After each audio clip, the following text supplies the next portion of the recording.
Hello, everybody. We didn't upload last week, but we are back on our regular schedule now. Hooray. Get hype. As always, the Monkees may be a children's show from the 60s, but the Monkeepad is an adult show from 2026.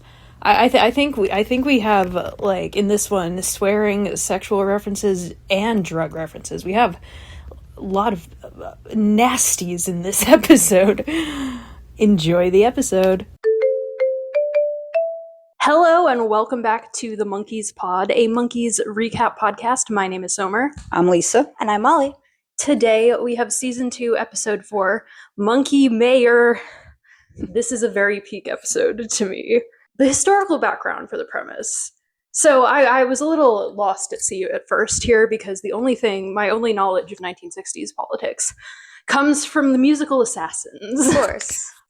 The musical Assassins, which details the lives of several presidential assassins, which is kind of my whole knowledge base of the JFK assassination. The way Lee Harvey Oswald was 24 years old will always stick with me. Wow. But that is not what we are here to talk about today. He was monkey age. That's crazy. The 60s man has two choices. You can either assassinate the president or be or a monkey around. However, there is a slightly more lighthearted boy band related political movement of the 60s, which is known as Ringo for President, which was a 1964 novelty song released during the 1964 presidential campaign, inspired by the semi-satirical movement spreading nationally among teenagers. In the song, the Beatles drummer Ringo Starr is hailed as the ideal presidential candidate, quote, because he makes us feel so great, and, quote, doesn't talk about war out on the big dance floor. Okay. It says semi-satirical, and then it clarifies that most of the girls participating in this were not old enough to vote. Were they old enough to know that Ringo was not allowed to be president? I don't know. They had like a rally on his birthday. They had Ringo rallies at the 1964 Republican National Convention, which is amazing. Imagine that today. I wish they would. What we could have had. I wish they would. Here are some of their poster slogans. Go bingo with Ringo, and Ringo speaks our lingo. Then we have a citation that says, at a Ringo rally in El Paso, Texas, quote, not a single boy was present, which I don't know why. Ringo's campaign is so flawless. He makes us feel so great. Yeah, he really represents all genders, all identities, all ages. He makes us feel so great. When asked in an August 18th press conference how he felt about the Ringo for President campaign, Ringo Starr responded, well, it's marvelous, but did not know what any of his political positions would be because I'm not sort of politically minded. The other Beatles liked the idea of Ringo as a presidential nominee, but Ringo seemed unsure about whether he would nominate them to his hypothetical cabinet, saying, well, I'd have to, wouldn't I? What year was this happening? 64. Okay. So it was like the peak of Beatlemania. So now we know where this episode came from. Yes, perhaps, potentially. We have a similar theme of why would this random 24-year-old be fit for office, right. This musician. Who's also British. Right. I think there was this memification of Ringo, you know? Well, yeah. Like, even then. And it's translated to the modern day. I feel like I've talked about this before, but I think it was the, 2020 election, Ringo posted, I don't know if he created, but posted on Twitter this meme that, showed, the map of the voting, and it was, blue for Democrat, red for Republican, purple for Ringo, and the map was all purple. So funny. Yeah, he would win if he was allowed to run, and if children were allowed to vote. To me, though, still Ringo is the least popular. He was. Beatle He was a meme. Yeah, he was a meme. He was the most popular in America at the time. That's why this was That's American what I'm movement. saying. To me, to me, he was always just oh, I'm Ringo. I think it's because he's kind of the little funny looking underdog. People want to that's what makes it funnier. Yeah. John Lennon for president doesn't have yeah, the same that's ring to somebody it. might take that Ringo seriously. for president. Somebody might That's take, really yeah. good. I guess that's the point. I like how he's I have no political positions. He is probably the least political Beatle, at least at the time. Yeah, he was not into peace and love yet. So now that we know that this is a legitimate movement. This could have happened. So therefore, they wrote a Monkee episode about it. This episode was directed by Alex Singer, who is he's kind of doing a chunk here. I feel like we've seen him before, right? And Yes, it's I think so. written again by Jack Winter. Do we have any guest stars? Not really. Oh, who was the first one? Is it? Oh, it's just Satan again. Yeah. So this was broadcast on October 2nd, 1967, number 36. It was the 7th filmed featuring Monty Landis, aka Satan, but not the 7th aired. And it was also the last completed in Hollywood prior to the recording of Pisces, Aquarius, Capricorn, and Jones, which I realized I only called it like Pack and J on the other episodes. It's called Pisces, Aquarius, Capricorn, and Jones, by the way.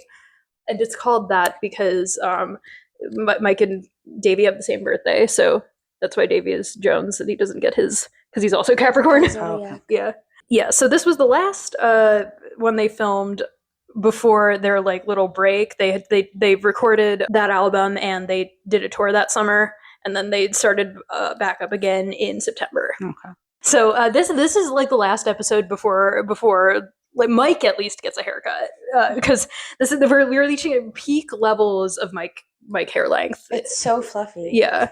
The episode begins with a beautiful shot of the pad kitchen where they have set up multiple Italian restaurant tables to eat. And Peter and Davy are incorrectly shoving a completely unresponsive Mike's hands into some rubber gloves, preparing to eat some delicious mop spaghetti, no doubt.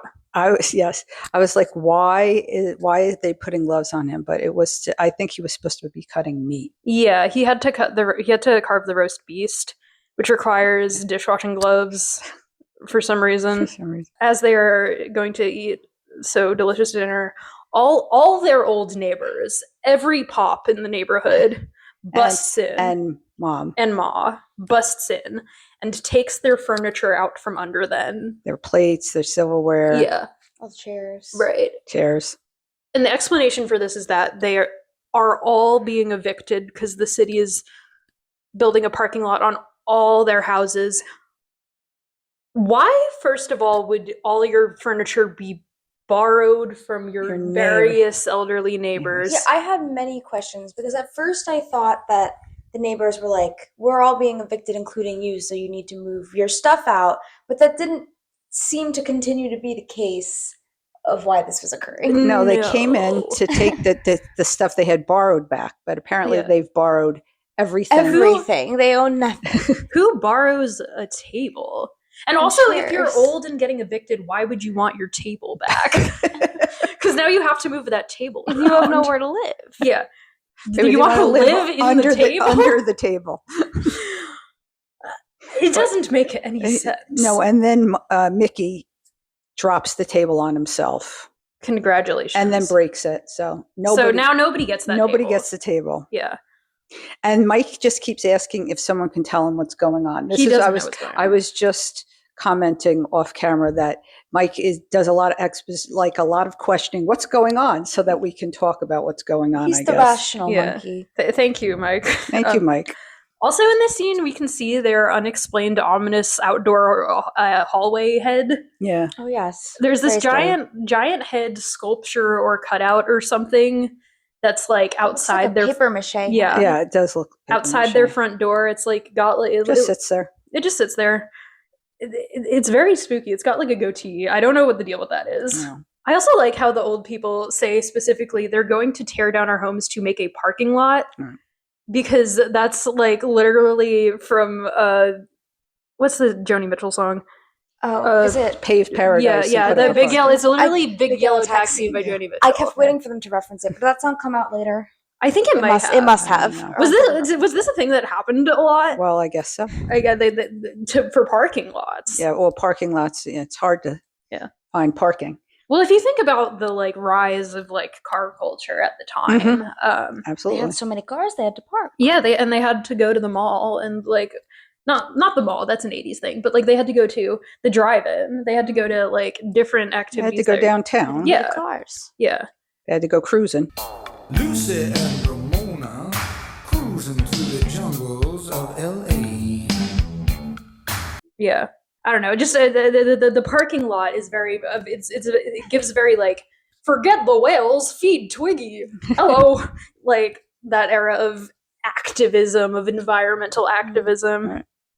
Right. It's what's going to cost to park in this parking lot. 75 cents. It's only 50 cents downtown. They're upcharging. They are upcharging for this parking lot that's not been built yet. Yeah. So Mike he gets the paperwork from them saying that they're going to be evicted in this parking lot. And he declares they can't throw them out. Violates every zoning regulation. Yeah. I said, because Mike is a zoning lawyer. Yeah. Apparently. Why does he know that? Yeah. Mike, He's the only smart one. Someone has to know. Yeah. But he looks at it. He looks at it for 1 second and then says, "This violates every parking regulation." He turns it around and it's just like a crayon and it says "Get out." Like Jigsaw wrote it. Well, they're old people. They can't see that paper. I don't know. Gee, these old folks are sure in a tough spot, fellas. We gotta help them out.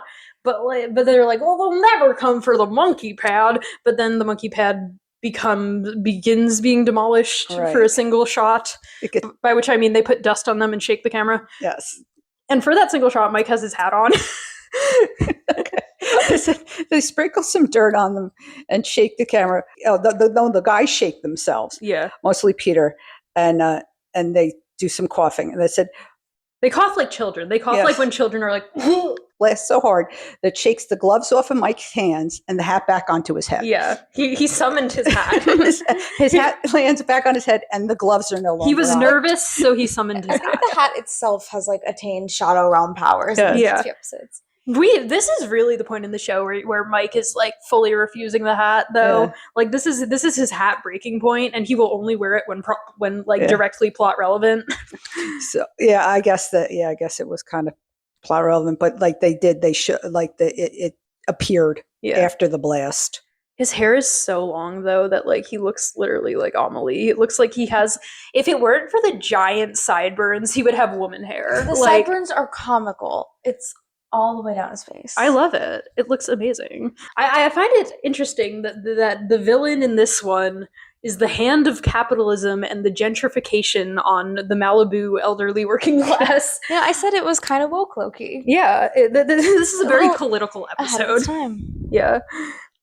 So, in order to help these old folks out of a tough spot, the Onceler goes down to the mayor's office. I don't know if it's like the combination of his hat and his suit and his hair and his like skinniness. Mike's Oncelerian vibes in this episode are so off the charts. It's also like the way he's moving, like especially like in the romp. It's like very like cartoon movements. I think it's his lankiness. Yeah, and like this is like the most dressed up he is in the show because he's trying to be a crisp politician figure. He always wears a suit, like Zohran. He's a lot like Zohran. This is the Zohran Mamdani episode. Yeah, we got to get him. We got to get Zohran. You're like hot young socialist vibes mayor.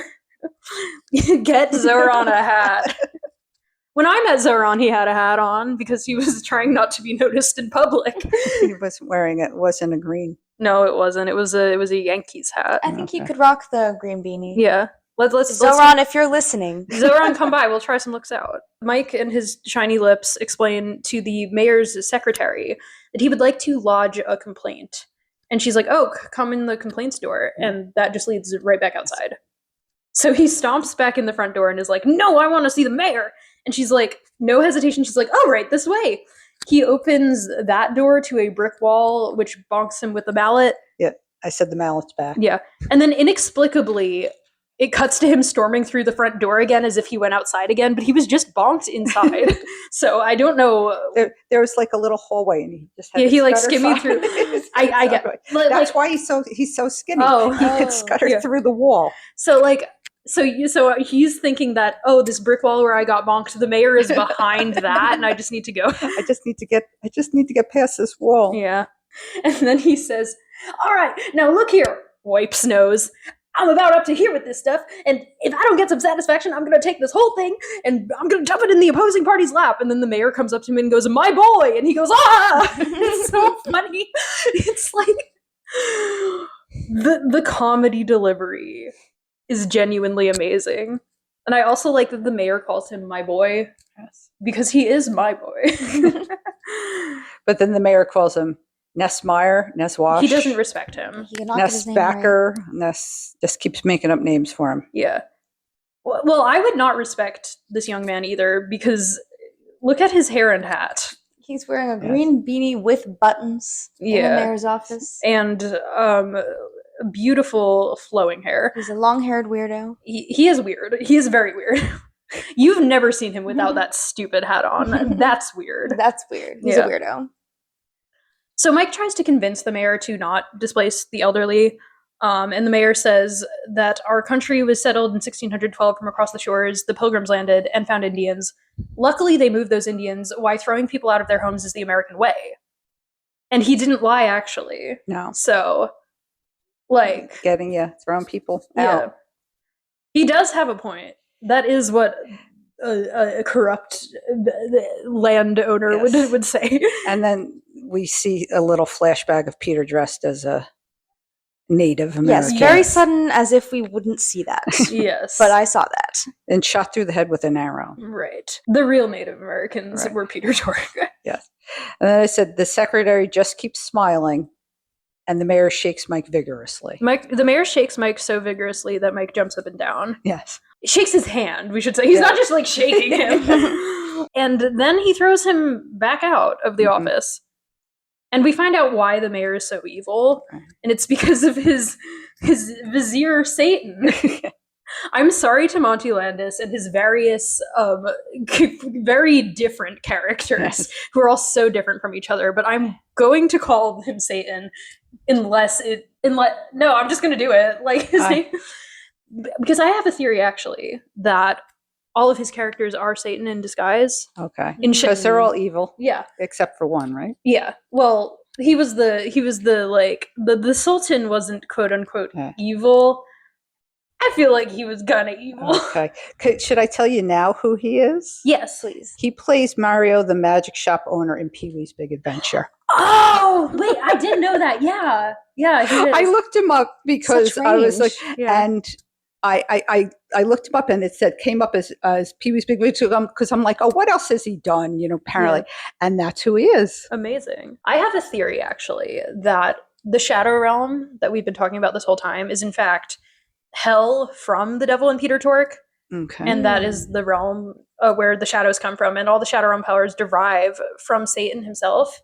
And that is why Satan is able to take on all these disguises in different episodes and these different personas and be unnoticed by the monkeys, because he's the true master of the powers of the Shadow Realm. There's a secret dark essence to the monkeys that we haven't quite tapped into. I think the other thing that was interesting is that I think he just passed away. Oh, really? Wow. Like in 24. Like he was long lived. Yeah. He outlived. He outlived 3/4 of the monkeys.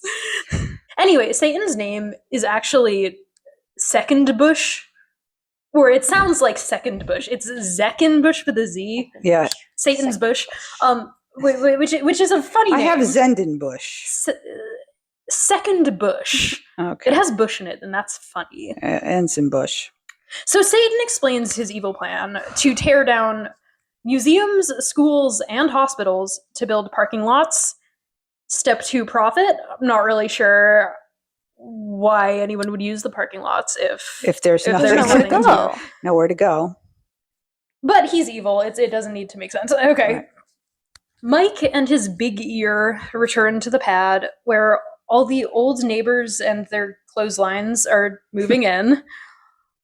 And the monkeys have a meeting addressing the problem that old people are moving into their house. And the rest of them decide, using their collective brain cell, that Mike is going to run for and replace the mayor.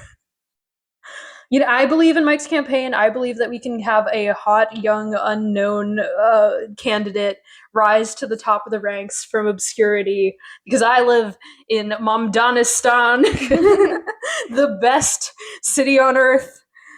Start spreading the news. They said that we don't want a dictatorial government running the city, and the rights of an individual citizen have got to be respected. That's a good platform. That's right, monkeys. Yeah. See, this is confusing to me, because I was like, yes, go woke socialist Mike.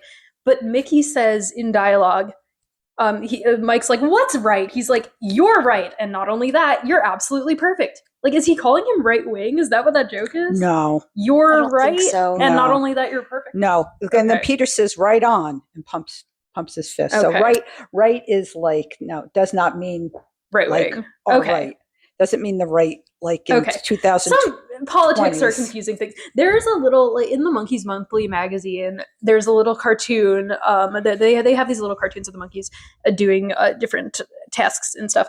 And there's one where the joke is like, somebody insulted Texas and Mike got mad, so he got a tank to like hunt them down. But to indicate that he's proud of being from the South, they put a Confederate flag on it. Yeah. Oh no. And I'm like, Well, you guys are all oof. Confederate flags up until 10 years Yeah. ago. No, that's what I'm saying. Like, it were changes. nothing. Yeah. Yeah. They weren't nothing, but they were all over the place. didn't- Yeah, they they were didn't- not like Yeah, they didn't have the same associations. They did not have the same associate. I mean, they meant the same thing, but they Mhm. also But no one cared. Yeah. I don't know. maybe 15 years. I know a little bit about the Monkees' politics. Obviously, they were all kind of like that sort of like generic hippie, like peace and love, whatever. Hippie And then, liberal. but Peter was actually like really political. He was into like socialism and communism and stuff. And then the rest of them, like straight up, were like, I don't know what's going on. What's a politic? I'm not sure what that is.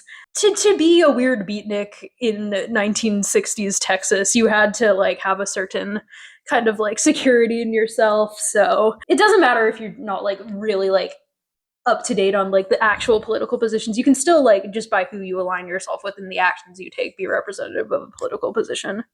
Yeah. So the Monkees say that they have picked Mike to run for mayor because he's the only one with a hat to throw in the ring. Which they don't have. Yeah, and Mike is not wearing the hat in the shot because we are deep into the phasing out the hat era. And he's like, oh, where's my hat? And then it gets thrown from off screen and he looks angry to have to be touching it.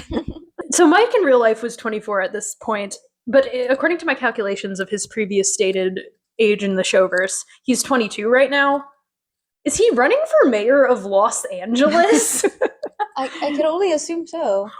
Why would they ever elect a 22-year-old musician to be the mayor of Los Angeles? I think we've also confirmed that like Monkees Los Angeles is not exactly the same as real world Los Angeles. Yeah. It's not 100% confirmed that this is really the city we know. Yeah. I guess that's true. Because It's like Hollywood. they- Yeah, it's like the Never. city of The Hollywood, beach. actually. Yeah. they don't say the word Los Angeles or California at any point. Yeah. They only ever go like this town, Yeah. and they're never like. They might say the word city, but like they don't clarify that it's a metropolis. Yeah. Yeah, and it's a beach town that is like sometimes Yeah. overrun by mob bosses, Yeah. and sometimes it's actually the Old West. Yeah. Like this could actually be anything. Yeah. To start off Mike's campaign, Micky wears a press hat to call the mayor because he had to get in character, even though Yes. it's a phone call, and inform him of Mike's campaign. And then the Monkees try to work on his political image, which is the closest thing that this show has to a makeover montage, and I love it. So the Monkees' political consultant uniform is suits and large green cigars. So that is what Micky, Davy, and Peter wear, and they sit on the stairs and look at Mike and shadow realm him into different presidents. So the first one they try is George Washington, and he says, I can't tell a lie. It was I who cut down this here cherry tree with this here hatchet. It was me, Crazy George. Crazy George. Crazy George. Crazy George. They decide that this option is too honest. So the next look they try is the famously deceitful president Abe Lincoln. Deceitful Abe, as we Yeah. often call him. Yeah. Known Right. far and wide for being Yeah. dishonest. So they put the beard and they like tuck his hair behind his ears and put the hat on him, and he really looks like Abraham It's Lincoln. fabulous. Like how would it look? It would look sensational.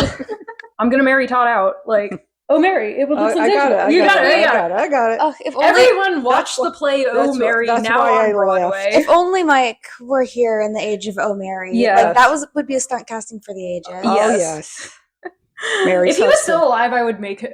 I would make him do it. Like I have I would power make over him that. do it. Just call him up. Yeah, just call him. Just call Mike up. Just call him Mike. I'm guessing he looks so good as Abe Lincoln because he basically has 1860s hair already. Yeah, I think And the then he's sideburns so- really help him in that regard. Yeah. So skinny and And like tall. he's got like the oversized. Yeah. large ear Head. nose. He has that Abe physiognomy. This president is no good because it doesn't fit, and the joke they're like, oh, he doesn't even look right when he looks just like him. So the next one they try was completely unplaceable to me, and I've seen this episode like a bunch of times because it's like one of my favorites, and I never looked it up because it's kind of funnier if you like don't understand. I was really lost, and I didn't is. even know what to search to try and figure that out. I said Texan with big ears. Yeah, I looked it up. Yeah, so they give him giant fake ears, tan trench coat, fedora, and more Texas accent. Apparently, these are the distinctive hallmarks of LBJ, who was president at the time. Oh, okay. Really? Yes. And because he says, and so until the crisis is over, I will hunker down like a jackass in a hailstorm, ... which is a kind of a reference to Lyndon B. Johnson quote where he said, sometimes it's like being a jackass in a hailstorm. I don't know what that means. Okay. But yes, LBJ was the current president. Okay, and those were his traits. But nobody, which have never been none of us knew that. The traits I know about LBJ is that like he liked to show people his penis. It must be so nice to have such a boring president who no one remembers like what he looked like. Yeah. And then Mike takes off his fake big ear to reveal that his real ear is basically the same size as it, which is amazing. He has beautiful Challenger's ears. And then finally, he shadow realms back to his normal hat self, and the other monkeys love this look. This is it. Yeah, Micky says, that's it, that's perfect. The little wave of hair, the little green hat sitting casually cocked on his head. Davy says, you're right, and it has a certain comfortable and familiar feeling about it too. And then Peter says, chef's kiss. And that is me the first time I saw Mike. Those were all my reactions in a row. So now we have his look, which is his normal look. And they all get dressed up in suits to be his little campaign team. They're going to launch him. And now I present to you the candidate and his campaign manager. The campaign manager is Micky. His aide-de-camp is Davy. And his campy aide is Peter. You cannot call your bisexual coworker that. I'm calling HR. Yeah. To launch Mike's campaign, much like a ship, Peter tries to hit him with a champagne bottle. But I think you just wanted to assault Mike because I have never heard of that before. Do you smashed it on the deck, or where do you do it? You smash it on a boat, the side of a boat. Oh, like a ship. What a waste of good champagne. You've never heard that before. I don't normally launch ships, I guess. I know, but it's something that's on 60s and 70s TV. Well, this is the only TV show from the 60s we haven't and 70s. Seen many boats in this show yet. They don't have boats on MASH. And 80s, I don't know. They are always launching. Now you're going to see it. You'll see it all over the place. I suppose now. I will now. So now we have the campaign romp. Our song for today is "No Time." I love this song. Yes, so do I. They played it at Micky's concert, and I like freaked out. I was like, the song is credited to the Monkees recording engineer Hank Cicalo. I don't know. Cicalo. Cicalo. Cicalo. It's credited as being written by him, but it was written by the Monkees themselves because it's on headquarters where they wrote everything. Mm-hmm. And they gave the credit to him as like a gift. Okay. Peter Tork has described it as, it started out as a jam, and then Micky and Mike got together and wrote these weird ass lyrics. Yeah, so they gave it to the recording engineer as like a thank you for his work in engineering the album because the royalties that he got from the album sales allowed him to purchase a house. Oh, well, that's nice. Yeah, that's nice of them. Apparently, at the start of the romp, archive footage from Herbert Hoover's election campaign can be seen. Did you notice that it said it, or do you just recognize the campaign of Herbert Hoover? About Herbert Hoover's I think campaign. It said it. Yeah. It must have said it. Now I'm telling you, I did this 2 weeks ago, so I don't remember. But it says I have some footage of a Herbert Hoover rally and ticker tape parade. Yes. No. They must have had a sign that they had a sign that said "We'd like to thank you, Herbert Hoover." That's what I thought. And then there was a ticker tape parade. We talked about ticker tape. Yes, we did. Parades. Intercut with this is Mike going down the street in his mayor parade float with his beautiful campaign posters. They were just pushing something. Yeah. Right? No, they were pulling it. Yeah. His beautiful campaign posters are so good, and I need a print of one. Because it just is like Nesmith for mayor, and it's like a picture of him like making like a sassy face, but he's like clearly a picture from like 6 months ago. A lot of their campaign strategy appears to be like cult style flirty fishing. A lot of it seems to be borderline assault. Yeah. Like Mickey goes around with a hot lady, and he put the campaign poster on a girl's ass. Yeah. So people would look at it. There's a shot of the mayor and Satan throwing darts at the campaign poster. Mike judges a beauty contest and then gets beat up and his hat snatched by the losers. Well, the villain, I just keep calling him the villain, but the mayor and the bad guy are sabotaging him. So everything that happens to him, they've been paid. That you do see. Oh, right. Them You do see them like counting money in the alley, giving money to all the people who are participating in the things that are happening to them. Yeah. So he gets beat up by the two beauty contest losers. I love that gif of two women beating Mike up and he like crumpling to the ground in pain. It's very funny. And it keeps cutting back to that. Yeah. And he's still not winning. I don't understand how like this would discredit his bid for mayor to be beat up by campaign girls. Maybe he's weak. I don't know. Also, a lot of the campaigning seems to consist of kissing babies, which that's an old. I know that's an old like thing that people used to do. Shake hands, kiss babies. Yeah. Mickey helps the old lady across the street, and then she beats him with a. Yeah, she beats him with the umbrella. More assault occurs. I don't know what he did wrong. And at first I was like, why is he beating on her for no reason? And then they started to slowly imply that the villains were like putting these people up to it, but like it wasn't clear at first. So I just thought. But also, how does that show that anything's wrong with Mickey? We saw him help her. Yeah. Well, then she didn't want help. He was being assaulted. Whatever. Some big guy shakes his hand really hard, makes him look weak. I guess they all look. They look weak. Is the thing. But he is weak. He was easily beat up by two girls. Davy tries to kiss a woman's baby, which he's not the candidate, so I don't know why he's kissing babies. And then she violently sexually assaults him. Yes. Which, Davy's so pretty, every girl want to kiss. Leave him alone. It was very disturbing. Yes. And then there's a random shot of Satan like trying to kiss on the mayor's secretary. Okay. What was that? That was disturbing. I guess he is Satan. Like, I don't know. Peter and Davy stage fight. A robbery. Yeah, Davy is wearing groovy sunglasses and his 8-button. And then he's approached by Peter the robber, who has a bazooka and a mask, but is otherwise dressed identical to Davy. You know how robbers and victims usually are. Then Mike, in extreme Onceler mode, hops into frame and moves his hands and body so right as he scolds the robber before being collectively mugged by 5 bystanders. But like the way he like moves during this is crazy. He's like doing a scolding finger, but he's like no. I said the set they're walking on looks abandoned, and there's like grass growing up through the sidewalk. Like, where were they? Where did they film this? I don't know. It was probably like a street set on the NBC backlot that hadn't been used in like 3 years. That's what I was thinking. I'm like, okay, they're obviously on a set. They're not really on the street. So why is there grass growing up through this sidewalk? Because it's abandoned. Peter tries to kiss a baby, but he accidentally goes through a wormhole to the baby realm. He goes down into the carriage. Into the carriage, and his like feet go through it. And then Mike goes to kiss a baby, but surprise, it is an adult's baby. Yeah, this goes to unexplained. That was Baby Finsta. Did you ever? What? Excuse me. What? Who?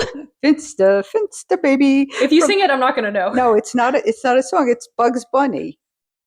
You never watched Bugs Bunny? I didn't. Like, I watched the version of Bugs Bunny from the 2010s when him and Davy were roommates. No. All the Bugs Bunnies, which were really like adult themed. Yeah. And like very political, very everything.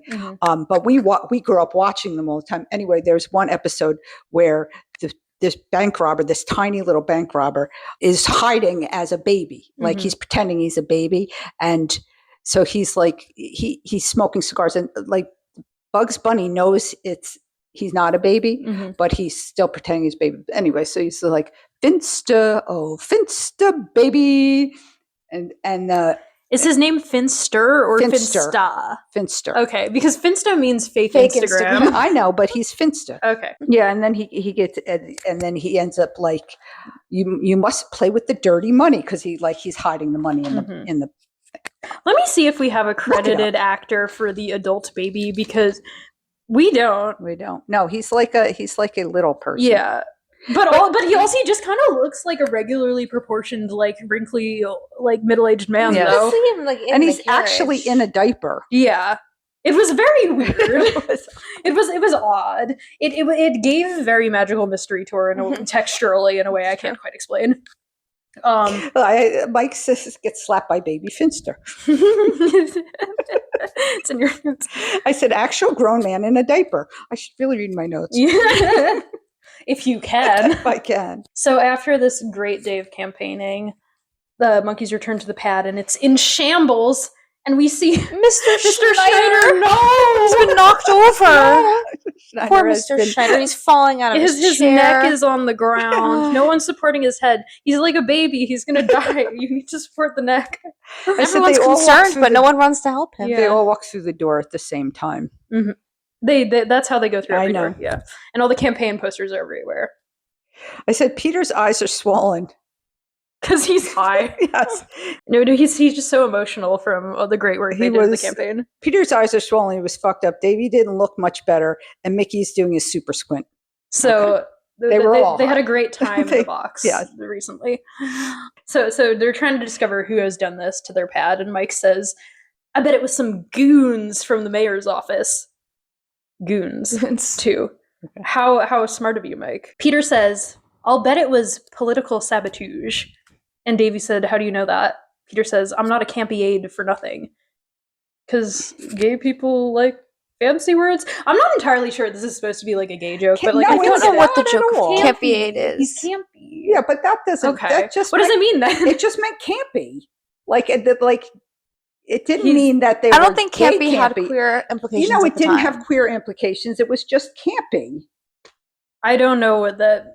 Well, it's the same thing as. I've no Susan Sontag notes on camp right now. Like, But even like notes on camp didn't necessarily. I I guess don't know that's what true. notes on camp is, so but It's a- notes on camp is the document that explains what camp is, Written and by camp Susan is just Sontag. like appreciating bad taste. Yeah. Okay. so it didn't have. I mean, it. We used to have this stupid little cooler that was like we bought at a garage sale, and it was like from the 60s or 70s, and we called it, and it said Corey on it because it was whoever owned it was named Corey, and we bought it. We called it Corey the Campy Cooler. We weren't calling it the gay cooler. Okay. we were calling it the campy cooler. I think the joke because is it was that campy. Okay. Peter thinks that his fake role makes him important. Okay. Sure. I guess. So all the monkeys pull up to the mayor's office in suits to look for clues. They find a skeleton in the closet and a file cabinet full of evil documentation about how they paved paradise and put up a parking lot, which is very easy. Their investigation very easily revealed a lot of useful things for them. They're like, they're going to tear down a parking lot to build this and this and this. And then all in unison, they go, they're going to tear down the parking lot to build a parking lot. Wah, wah. 3 p.m, and they're snooping around, and there's nobody in City Hall Yeah. at 3 o'clock in the afternoon. But the doors were unlocked. It was not hard to get in. Yeah. at Not a all. single person in City Hall. No security. Of Los Angeles, by the way. To make a record of this important evidence, they decide the method they will do this is to take a picture of one of the files from 10 feet away with an 1800s wet plate collodion tintype maker camera. It's a full wide shot of all of them standing there holding them, not a close up of what's actually Holding on the paper. a piece of paper. Yeah, it's not exactly evidence. But It they had proves to, nothing. they had to put themselves in the picture because they are narcissists. I said Mickey poses like it's a family portrait. He Yeah. And Davy does not smile. He just Davy He's was held still up. high. He was still. Then comes the stupidest hiding scene in the whole run of the show. So the monkeys hear the villains coming. They go hide in the closet, like behind the skeleton, And then like I think Mickey like gets in the skeleton suit and they're like, oh, blah, blah, blah. And sure, cartoon logic, sure. But then they sneak out past them in not even their peripheral vision, just like fully in the line of their normal vision, according to the geometry of the room as previously set up by the scene. There is absolutely no way they wouldn't have seen them, and like they tried to like edit around it, but like there's no fixing the way that blocked this. They were so engrossed in getting the files that they didn't notice them. I guess, but the way that they show their bodies pointed, the body direction they have pointed on camera, they would have seen them. Yes. None of the villains are like playing with the camera. They're like, whose 1800s camera is this? They left the camera there. Like, so they can see the Shadow Realm prop that they finished using already, but not their solid physical bodies that are like sneaking out of the room before their very eyes. They jumped to the correct conclusion. I guess. It must be the monkeys. The only people Clearly who use an 1800s camera to collect evidence, the only people who would be stupid enough to do that. It must be the monkeys. You know those guys. The monkeys who are walking out right now. They speed up the footage of them walking out because it was taking too long. Like Peter has a giant button on his shirt that says delegate, Knights of Columbus, and delegate. What is that? What's that mean? Well, a delegate is the representative. Okay. And it said Knights of Columbus, which is a service-like organization or a club or whatever. But I zoomed in because it was a giant button, and I was like, "Why does he have this big button on? What does it say?" Did we get to the part where Mickey's in the closet yet? Yeah, like I went before they go to sneak out. Mickey like pretends to be the skeleton. He like hands himself in the closet, like the skeleton, and then he says something, and I had to go back to try and understand what he said, and I still couldn't get it. He goes like. So I'm like, what was that? Skibidi? What are you saying? Like, I could not get it. Why did he speak? Why did he say skibidi? Skibidi toilet. Skibidi closet. They leave without the camera, but somehow have the film to develop. True. Yeah. Because they didn't show them taking it out of the back of the camera. Right. Well, the camera isn't even real. They summoned it from the Shadow. I don't know. So they retrieved the film from the Shadow Realm. Yes. So in Peter's dark room, he shows them that what he took a picture of was in fact the front of the closed file cabinet. Just the file cabinet. Look, it's not like the picture that you were trying to take would have been a ton more useful. And since Peter is so dumb, the other monkeys put his own hands over his own eyes. Oh. So Peter says Hoberton in describing the camera. They love that like Hober Reaver Stabber. Yes. Oh, is that what that's reference? They love their little scat pattern. Yeah. They're back in the pad, and they're like, how are we ever gonna fund our campaign now? And Mickey brings in Mike's big mayor mailbag, which luckily for their broke asses is full of donations. It's like the scene from Miracle on 34th Street. With the big mailbag. Yeah. Oh, it the reminded mail me reveal. of the scene in Hard Day's Night when they bring in all the mail for Ringo. Yeah. Oh, okay. Yeah. Very similar. Mailbags. But in this scene, Mike looks actively annoyed with Peter and Mickey being dumb. This dialogue exchange confused me a little bit. Mickey says, it's 2 days to election. We can blow this town wide open. And then Mike says, Mickey, the town already is wide open, man. That's what we're trying to change. And Mickey says, it's 2 days to election. We can blow this town wide closed. And when Mickey says his things, it shows like archival footage of building demolition. But then when he says it closed, it like goes backwards, like a YTP. The like forward backward evidence. What does blow this town open mean? Because what are they trying to say? Don't understand what that. Well, blow this town open like they can. I don't know. Like we can destroy this race. Like we can. Or maybe they mean because they don't want to demolish any more buildings for parking lots. No, I don't know. Maybe, but I think it's more of like we can blow this up to to.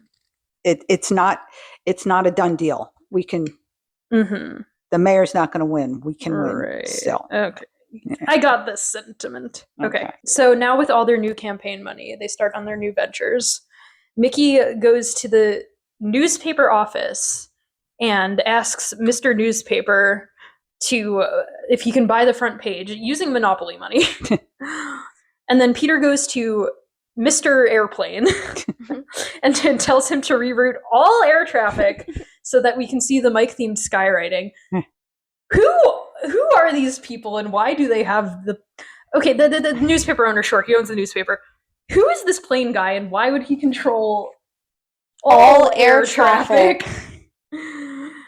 Why would he agree to this? Yeah, it's like an old guy, like dressed like Snoopy the Flying Ace. I said he was a skywriter. I mean, it was his plane. Oh, it was like he's the skywriting business guy. But so he has how no is he control controlling over all air traffic. I don't know. Sure, he can write Mike's name in the sky, but that's about it. For any sum, for the amount of money that they have, they can do anything. With the sun to dot the I. Yeah. Peter first says he wants Lindbergh to do the flying, and then he changes his mind and asks for Rickenbacker because his penmanship is better. So I looked up Eddie Rickenbacker is American fighter pilot, World War I, shot down 26 planes, died in 1973. Lindbergh died in 1974. So they were still there. They were still there. The only thing I know about Lindbergh is someone stole his baby. Yeah, someone stole his baby. Yeah. But he didn't. I think Lindbergh went across the Atlantic first. He was the first solo flight somewhere. Davy goes to the TV radio station to bother David Pearl, who is the DJ. Mike is going on the air. Yeah. So he's prepping him. Yeah. Mike's gonna be on TV, a big TV appearance. So they're getting ready for Mike's big TV appearance. And then Satan pulls up to the monkey pad, opens the door, and says, "Hello, I'm Mr. Second Bush." And the monkeys are like, "Ah, yes, we've heard of you." It's kind of an awkward introduction, but it's better than what they normally do of just like cutting to characters having forbidden knowledge of each other's names and appearances without having previously like established that they would know each other. When have they heard of him, though? Mike goes to Satan, "I'm going on TV to expose you tonight." Crazy wording. And then Satan's like, "How can you do that when your whole campaign was secretly funded by me?" I guess it's like a bad look, but they still have documentation of well, I guess they don't have documentation of corruption because they didn't get the picture. No, but like they have have knowledge of corruption in his office that could take the mayor down. Like they could surely do something. Yeah. Satan's plan is kind of nothing. He ominously threatens to, quote, get them. Well, I don't understand just by what he's like, I gave him all the money. How is this? How is that thank you for your generous donation, sir. They didn't get it. Like they didn't get it immorally. Like he sent it to them. Yeah, they didn't. He didn't take like children's. Yeah, no. They just they got campaign funding from somebody who secretly hated them. But that doesn't matter because they used it to promote their own campaign, and then people had to. Except I don't know if there's. I mean, there are now campaign funding rules. Like you can only receive so much money from one person, and they received so that there was like $100. Yeah, they said that all their money was from different people, but if it's all from one person. Maybe that's not allowed. Maybe I mean I know it's not like you can't. Well, you're not supposed to be able to give like huge amounts of money. I guess it's just kind of a bad look. That's all out the window right now. Yeah, their campaign got like they got bought. Yeah. What's it called? Like when like people use social media bots to like push a narrative. It's like the old-fashioned equivalent of that, Yeah. At the TV station, Mike is ready for his speech. His campy aide brushes the front of his suit and his sideburn and hair for him. By which I mean Peter strokes the side of his face because Twerk Smith is real. Micky fixes his hat and Davy fixes his tie. Aw, they are so caring and mother him back. Very nice. So then Mike gives a long speech that shows him to be a very responsible young gentleman and caring. It's like a very nice, sincere speech. Yeah, he talks about like what his neighbors mean to him, how they're all the little people, but they're actually not the little people. Is that they're the people without power, and he wants to go to City Hall and make their voice be heard because it's not right that just because they don't have no power that no one would listen to them. But now he's very sorry because his funds came from an improper source. And therefore he will be withdrawing from the race. Which, I'm sure the substance of that was written in the script, but it kind of sounds a little bit ad-libbed, which I'm like, oh, I like when the show is kind of serious and it kind of works, because it's so rare that it, like, takes itself seriously, and you're like, oh, okay, yeah. Like, they're very much like making a real statement with that in a way. Yeah. Meanwhile, earlier in the episode, they were like, how do we get these old coots out of our house? The speech is so inspiring that the mayor is inspired to stop being evil and fire his evil vizier, Satan. I called him a vizier. I just realized I don't know what job Satan actually has, like campaign manager? Oh. So? Secretary? I don't know. Yeah. Puppet master. Well, no, is he he's the guy with the parking lot? Is he the guy who owns the parking lots? Maybe. Yeah, he was. Oh, he's the parking lot owner. He's the guy he's the guy who he's paying the mayor off. So I thought that he just concocted the plan. No, it was. Okay, now he's the one making the money off of the How parking did children lots. understand this show? They didn't. They didn't. They clearly had no idea what was going on. Right. The people on set didn't understand the show. No, nobody knew what was going on. So now that's why it doesn't make any sense. So now that the mayor is not evil anymore, he shakes Mike's hand till he bounces again. And then the bad guy goes to jail. Hooray. The monkeys kick all their old neighbors out. Davy wears cloud shirt and love beads for the occasion. And then we have some excellent episode wrap-up, return to the status quo dialogue. Well, I think that worked out perfect, didn't it? Yeah, it's all right. Zeckenbush is in jail. And I won't have to be leaving the group. Hooray. And most important, the mayor promised not to put up the parking lot over their houses. Oh, really? Yeah. It's really great. Everything is just dandy. Peter and Mike look like they want to kill each other. 10 out of 10 line reading. like, especially the part where Mike's like, I won't be leaving the group, and Peter's like, oh, great. Hooray. Like, he wanted him to leave the group. They were acting like Mike leaving the group has ever been brought up before that. I thought he was still going to be a monkey when he was mayor. He's the Monkee Mayor. I still don't understand. Yeah, I didn't quite catch the fact that he was leaving the group. And since they're like, oh, they'll never destroy our house now, an explosion happens off to the side, and then a Miley Cyrus wrecking ball made of paper mache is hanging calmly in the middle of their house. It's awful.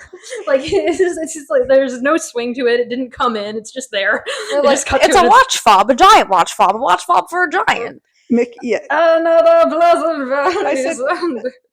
That was Mickey's joke, the watch fob for the Jolly Green Giant, and nobody thinks it's funny. Yeah, he says it, and everybody just looks at him like, yeah, their house is being destroyed.